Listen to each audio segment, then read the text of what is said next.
Maybe you feel really disconnected from your spouse and like you haven't felt connected in a very long time. Maybe you feel like every single time you try and communicate about something that your spouse did that hurts your feelings, rather than them being apologetic and saying, oh, I'm so sorry, and reassuring you, you instead go away feeling like you hurt their feelings, you upset them, now you both are hurt and there's no resolution, there's no resolve. So you just kind of suck up and go on till the next big explosion. Today's resource is by far my husband and I's most highly recommended marriage resource for anyone that's thinking about getting married, is married, wants to get married. So when my husband and I were dating, as kind of our pre-marriage counseling, we did this guy's video series, which I highly recommend. And I can say without a doubt that out of all the podcasts, out of all the videos, out of all the courses, all the books we've read on marriage, we've never found something that compares to this resource. So all that being said, well, I think this guy's marriage resources are the best out there, some of literally the best marriage resources ever. I don't agree with a lot of the teachings of the church that he's a part of. So this is Danny Silk. This book in particular is called Keeping Your Love On. Such a great book on learning to be an effective communicator. There's very brief mentions about the church and about a few of their kind of wacko teachings, in my opinions. But that's not the main focus of the book. So I just want to caution you, by reading this book, don't get sucked into maybe more of the doctrinal teachings of their church. And I also want to say that I've only been married for almost 5 years. We have an awesome marriage. I love my husband so much. I'm married to a fantastic guy, but I realize that's not a huge amount of history to present to someone to be like, here's everything you need to do to have a marriage like mine.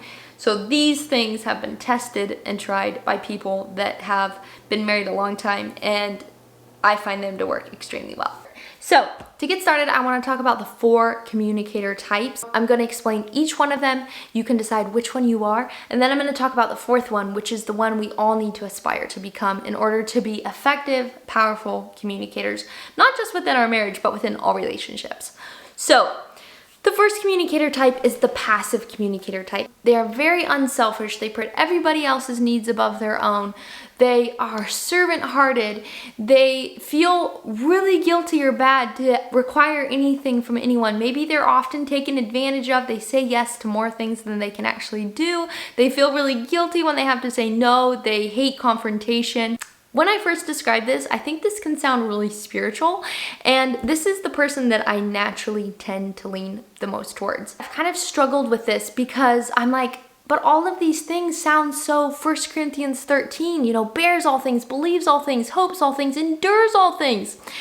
But kind of the conclusion I've come to for myself is that the moment that my unselfishness becomes dishonesty because I'm not going to say, I don't actually like that. No, that actually doesn't sound fun. No, actually, that did hurt my feelings. That's no longer spiritual. The moment you become dishonest and deny things that you actually do genuinely feel. And I think that's why so often in the New Testament, truth and love are connected. Yes, we can be total jerks in the way that we state truthful facts, and we're going to be kind of talking about that today. But also, you can be loving and be completely dishonest, and that's not ultimately loving. And so that's how I see it now, and that's kind of how I determine, okay, am I actually being truthful though when I say this, even though I feel like it's the kind thing to do or say. Number 2 is the aggressive communicator. And I know when I say this saying, you all are gonna know if you're this and if you're married to this person. This person thinks I matter and you don't. My needs matter and yours don't. I wouldn't even think of anyone else having needs besides myself. Danny Silk also compares this to a T-Rex, and he talks about how oftentimes the T-Rex marries the passive communicator because they can both agree, you matter and I don't. So that's the second one. Don't be that communicator. But the third is actually maybe the most harmful of all, and that is the passive aggressive communicator. This is the person that if you're watching this couple from the outside, you would blame all their marriage issues on the other person. And little do you know that the passive aggressive communicator, while they look sweet and friendly in front of everyone else, at home, they're constantly saying things behind their spouse's back to make them look bad. They say I'm fine and then they go out and key your car. Like, this is a really jerky type of person to be as well. So we don't want to be any of these three types. Our goal is to become the fourth type, and the fourth type is an effective communicator.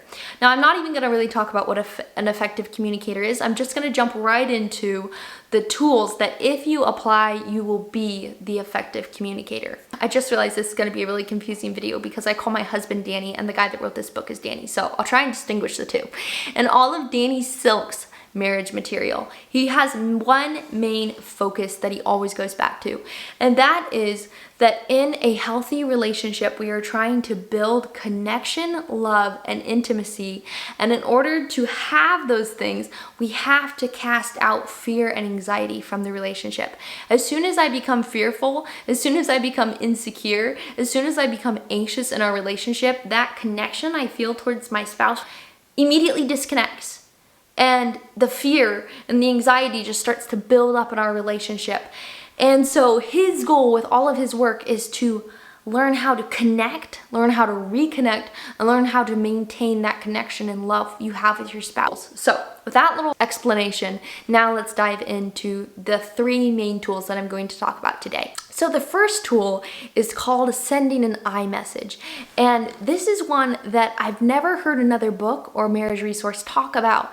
And it has been the most transforming out of anything for my husband and I's marriage. So I want to give a little example and then explain what an iMessage is. So let's say your husband did something, he hurt your feelings. You're feeling insecure, you're wanting to feel reassured that maybe he likes you or loves you or finds you attractive. Now, naturally, our tendency of how we'd respond is we'd go to our spouse and we'd be like, you never do this, you always do this, you don't even care about me. The last time you showed me affection was back when we were dating. And you literally tell your spouse everything that's wrong with them. And then you wonder why, I wonder why, because I do this. I wonder why he gets defensive and has to defend himself again against all these judgments and assumptions I've made of him. When what I wanted was I wanted him to reassure me rather than us to now both be hurt and offended and get in some big fight and still not have resolution. So, rather than going to your spouse and sending them basically a you message, telling your spouse everything that's wrong with them, instead, going to your spouse and giving them an iMessage. And an iMessage is not telling them anything about them. It's telling them about you. And it would seem like, in my mind, the brave and courageous thing would be to just tell them how it is and tell them that you know why they did what they did. But actually, the brave thing, and this is so hard to do, is to be vulnerable enough to actually crack open your own heart and say, look, when you said that, it really made me feel this way. It hurt my feelings. I'm feeling really insecure and blah, blah, blah, blah. So instead of my husband now feeling like he has to be super defensive and guard himself and protect himself from all of this condemnation and assumptions and judgment I'm shooting at him, instead, he's instantly able to lower his guard. And if that's not what he meant to say, he's able to be like, oh, I'm so sorry. Like, I had no intention of making you feel that way. Or for myself, I do the same thing. I say certain things to Danny, not realizing what it is that I said or did. And when he comes to me, just telling me, I don't think you meant that on purpose, but that really made me feel like this. And then I was thinking of this, and I already feel bad about this. And I just feel like a failure. Rather than me feeling like I have to guard myself and protect myself, I'm able to instantly see, oh man, I totally see I could have made you feel that way, and that was not my intention. Doing this, sending an iMessage, sending how you feel, not what you think. Because when you say, this is what I think, you're usually stating what you think about the other person, not stating, this is how I feel. And I know with all of the big fights my husband and I have had, which we haven't had very many, but every single one we've had has started this way. I felt hurt. I went to Danny, and rather than expressing how I actually felt, I told him 1,000 things that I knew were wrong about him. And then I was wondered why he took offense and didn't just apologize and reassure me about my insecurities. So by sending an I message rather than a judgmental you message, you are able to maintain connection, maintain love, and you're not sabotaging yourself if you're looking to be reassured or just to feel better. Tip number 2 might sound redundant because this is one that I've heard a lot of marriage people talk about, but that is seeking to understand, not necessarily agree. Because if my husband and I both come together and we're both powerful, effective communicators, there are certain things that we're both going to feel very passionately about, we're both going to think we're kind of right on, and unless the other person is completely willing to be like, okay, I don't have an opinion anymore, never mind, my view doesn't matter, we're not necessarily ever going to be able to completely agree. And so I feel like have gotten so much better at, rather than trying to always have to agree with the other person or make the other person agree with us, just genuinely seeking to understand. And I've realized there's been so many times with my husband where I realize I don't need him to agree, or I don't even need him to feel the same way I do. What I need is for him to say, that makes sense now. I get why you would feel that way. Even if I know that's not the reason why I did that, or even if I know that's not a problem for me, I see why it would bother you. And wow, I've realized how many times I don't need my husband to agree with me. He doesn't need me to agree with him. We just need to feel like our feelings are validated and affirmed, and we get why the other person would think that, even if neither of us are going to completely change our own minds about it. And I've just been surprised actually how powerful that is within relationship issues that come up, that originally my only thought was eventually I'm going to have to convince Danny to see these things exactly my way, or we're never going to be able to talk about these things without fighting. So seek to understand, not necessarily agree. And I really think that can be done on so many things, that their opinions, their feelings, they're not necessarily good or evil. Okay, the last thing, and I think this is also really important, and this is something that is talked about a little as well, but I hope I can explain it really well, is that after you send your iMessage, telling your spouse not a whole bunch of judgments about themselves or assumptions, but telling them how you feel, and then you seek to understand, not necessarily agree. The next thing that is super important is to express your need. Look, I'm feeling insecure. I really need to feel secure within this relationship. Or I'm feeling like I'm not a priority. I really need to feel like I'm a priority in this relationship.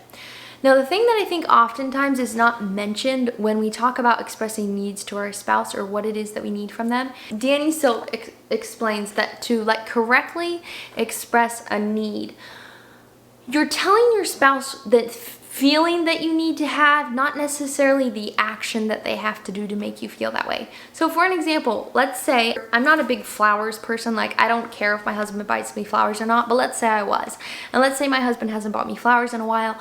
He hasn't spent a lot of time with me. I'm feeling kind of insecure in our relationship. I'm feeling like he hasn't really noticed me. Maybe he's hung out with his friends a lot lately and not with me.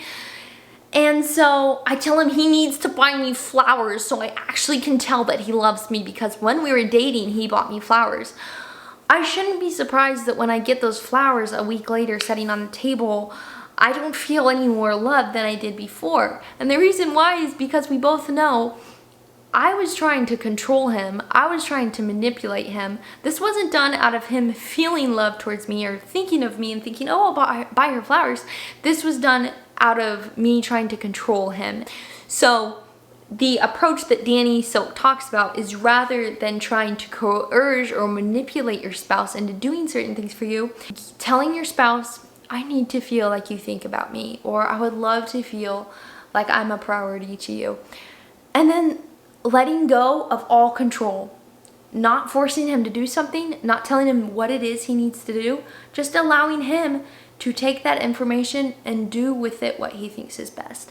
And I think that's such a huge key when it comes to actually having that need met in a way where we're actually being fulfilled by it. Not like, yeah, he only took me out to dinner because I had to beg him 10 times and we didn't even talk the whole time because he was so mad at me because he had to take me out and he didn't want to go.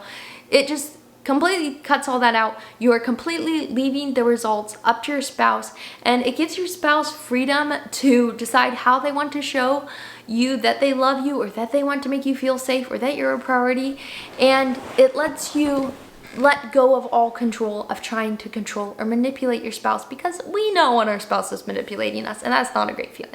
So those are the 3 tips. Now, I just want to say, for my husband, Danny, and I, the more we have implemented and tried to learn these things, because these things don't come naturally, the more that connection in our marriage has grown so much. And the things that we are able to just openly communicate and talk about and share with each other now, I couldn't have dreamed of having such easy conversations about when we got married. And just that feeling of true connection and intimacy, which I love how Danny Silk describes intimacy. He says it's into me you see. That's ultimately the goal with learning to send iMessages, with learning to express our own feelings and needs, is you literally can see inside my soul. And I'm not telling you all about you, I'm telling you about me. And that's hard to do, and that's scary to do, and that's a vulnerable thing to do. But wow, the more Danny and I do that with each other, the more our connection deepens. And I feel like we have like those more friendship, maybe family relationships, and then the more you go deeper and deeper into those feelings from your heart, expressing those needs, expressing those dreams, expressing those desires, and they're being met, and you're not having to control or manipulate your spouse to do that, the more you feel this unique connection, the more I feel this unique connection with my husband that I don't feel with anyone else. And that's really, really special. And I am just so thankful for my husband, and thankful that he has applied these things too. We both applied them, and wow, I am so blessed by our marriage, and I'm so thankful for the marriage we have. And so much of it has to do with just applying these really simple but life-changing tools. Now, all that being said, I realize that not everyone has great marriages, and I realize not everyone's married to a great person. And so for that, I do really recommend this book, because he talks also a lot about, like, what about though when your spouse doesn't want to do this type of exchange? What about when they literally don't care about how I feel, or don't care about the things, my needs, or the things I'm sharing? And he addresses a lot more of that more thoroughly in the book, and it's really not something I can super relate to. So get the book if you have a really hard marriage, or you feel like your spouse is not really open to even hearing or caring about the needs that you share with them. So get the book. I hope it encourages you. Check out the resources I'll have down below of other videos I've done where I share tools that have been really helpful, marriage tips that I really love. With all that being said, love you guys. Wish you all the best, and I'll see you hopefully next week. Bye.